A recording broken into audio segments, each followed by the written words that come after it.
Savannah Greywind was 22 years old, in love, and 8 months pregnant with her first child. She dreamed of being a nurse. She and her boyfriend were planning to move into their own apartment soon, although she wanted to stay close to her family after the birth of her daughter, whom she planned to name Hazley. Living in the same apartment complex, just 2 floors above, were Brooke Cruz and her partner, William Henry Hoehn. Months before, after the two of them had broken up and he had threatened to leave her for good, Cruz had told him she was pregnant, although it wasn't true. She had even emailed him a snapshot of a positive pregnancy test and a fake ultrasound picture. Now, on August 19, 2017, Hoehn was telling her he didn't think she was really pregnant and that she better produce a baby or else. Brooke Cruz was desperate. This episode is about the tragic events that unfolded when a woman who needed to be pregnant met someone who was.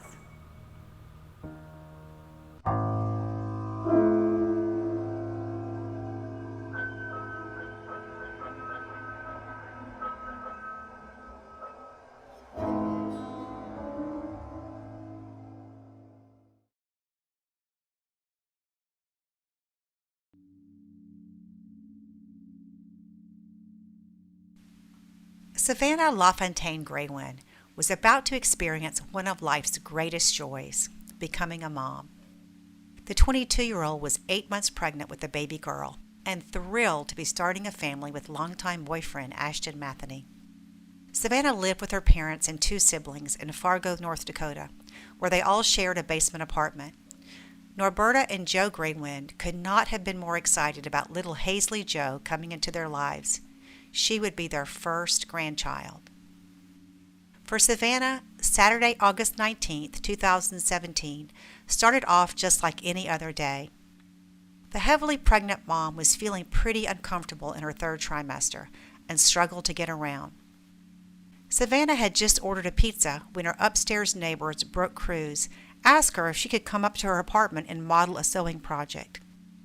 Brooke reassured Savannah it would be quick and offered to pay her $20. Before Savannah walked up to Brooke's apartment, she texted her mother, Norberta, to let her know where she would be. Savannah was supposed to give her 16-year-old brother a ride to work that day at 3 p.m., so she told her mother she'd be right back. That text message would be the last time Norberta would ever hear from her daughter again. When Savannah hadn't returned from Brooke's apartment by 2:30, her mother sent her brother up to go get her. But there was no answer when he knocked on the door. A few minutes later, Savannah's father, Joe, went up to Brooke's apartment. This time, Brooke opened the door, but explained to Joe that they weren't finished, so Norberta ended up taking her son to work. But when Norberta got home, there was still no sign of Savannah. She went up to Brooke's apartment to see if she was still there, and Brooke explained that Savannah had left shortly after her father had come to the door. Norberta was concerned. She never really trusted Brooke, and she felt uncomfortable by the way she would stare at Savannah. Only a few weeks prior, Brooke had come to the Greywind residence to ask Savannah if she wanted to smoke pot at her apartment. Norberta wondered what kind of person would ask a pregnant woman to do drugs. She immediately sensed something was not right. Savannah's car was still in the building parking lot, and her wallet was in their apartment. It was very unlikely that Savannah had gone somewhere on foot, being as far along as she was. Plus, it was just out of character for Savannah to leave without telling anyone where she was going. Real panic set in, though, when Norberta found out that Ashton, Savannah's boyfriend, had also not heard from her since earlier in the day. Within an hour of noticing Savannah missing, the Greywinds called the Fargo Police Department to report their daughter's disappearance. 3 officers arrived and took down all the details, and then went up to talk to the person who last saw Savannah, Brooke Cruz. According to police, Brooke was home with her live-in boyfriend, William Hoehn, when they arrived. She invited the officers in and told them that she hadn't seen Savannah since she had left her apartment earlier. Brooke even gave the officers permission to look around her apartment and do a consent search, but the officers noticed nothing out of the ordinary. They did see evidence of Brooke's sewing project and wondered why she would ask a pregnant woman to model an outfit. When police questioned the other residents of the building, A couple that lived in the apartment below Brooke told police that they had heard noises coming from Brooke's apartment around the time Savannah was there. They said it sounded like someone was banging on Brooke's bathtub for about 20 minutes.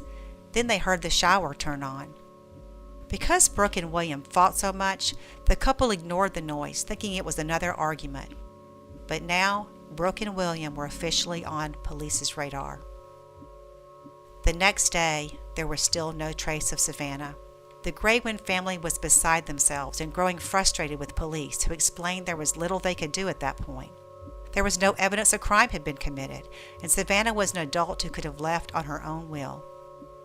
By Sunday evening, police had conducted 2 more searches of Brooke's apartment, but still found nothing suspicious. Savannah and her family were Native American members of the Spirit Lake tribe, and the Greywinds suspected there was some racial prejudice going on with the police department. They believed that had Savannah been a missing pregnant Caucasian woman, more effort would have been made to find her. But Fargo police claimed they had exhausted many resources, and they conducted aerial, K-9, and river searches. When officers questioned some of William Hoehm's co-workers, they heard something suspicious. William had mentioned to them that there was a baby at his apartment. The police were granted a search warrant for Brooke and William's apartment, and on Thursday, August 24th, the police conducted a full and thorough search again of her apartment. They were shocked to discover Savannah's newborn baby girl, Hazley Jo. Born 4 weeks early, she was miraculously safe and healthy. Hazley Jo was taken to a children's hospital and remained in Child Protective Services until DNA could determine she was Savannah and Ashton's baby. Although Brooke and William had been arrested, Savannah was still missing. The Greywinds organized a 3-day search in which hundreds of people fanned out across Fargo looking for Savannah. The Greywinds' hope of finding their beloved daughter alive came to a devastating end when Savannah's body was found in the Red River.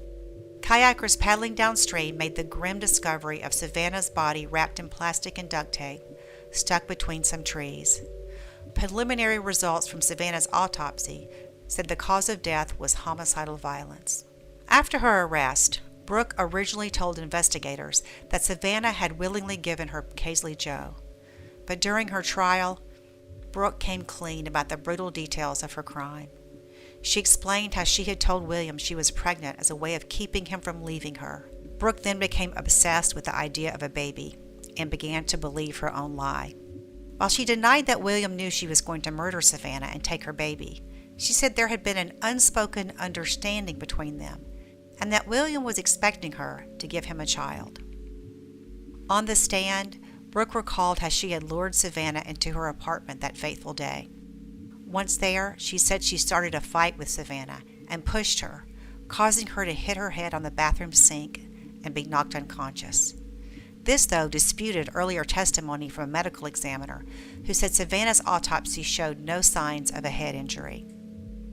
Brooke said she then got a box cutter and performed a crude cesarean section on Savannah, ripping Hazley Jo from her womb.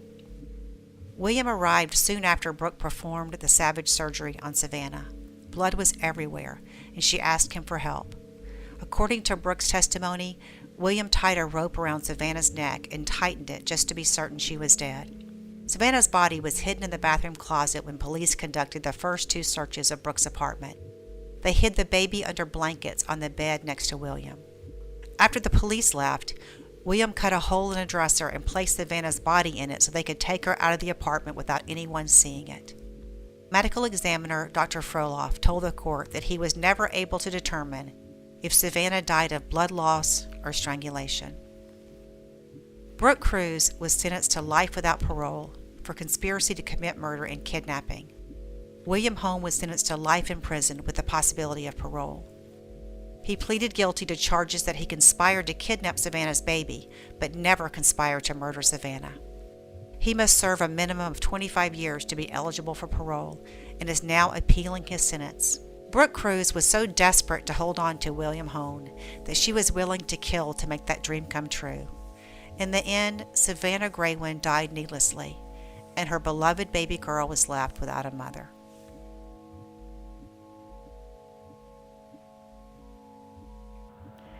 As a mom of 4, I know how much joy a baby can bring and how hard it can be when months go by and the dream of getting pregnant isn't coming true.